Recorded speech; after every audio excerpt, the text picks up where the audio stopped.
туған жерім дегенде Баянауыл дос көтерер қаныш деп көңілді бір армандаймыз, болсақ деп қаныштаймыз, аз ғана талапты да жаныштаймыз. Қаратастың жанынан жүз өткенде Қаратас неге қара танытпаймыз?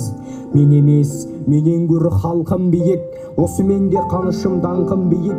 Өткен ғасырда Қазақ аспанында бір топ ғалымдардың шоғыры жарқырай көрінді. Солардың арасында Қаныш Имантайұлы Сәтбаевтың тұлғасы шыңға біткен шынардай болатын. Баянауылдан қанат қатқан, қазақ даласының көгінде қалықтай самғаған, алаш ғылымының дамуын алты қырдан асырған, әлемдік ілім білімнің ең биігіне көтерілген Қаныш Сәтбаев аса көрнекті геолог ғалым ғана емес, өз заманының жарық жұлдызы, ойшыл ғұламасы, мемлекет және қоғам қайраткері еді.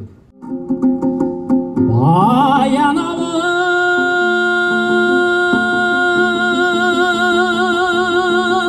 басында балалық бір сөз айтам қалқата.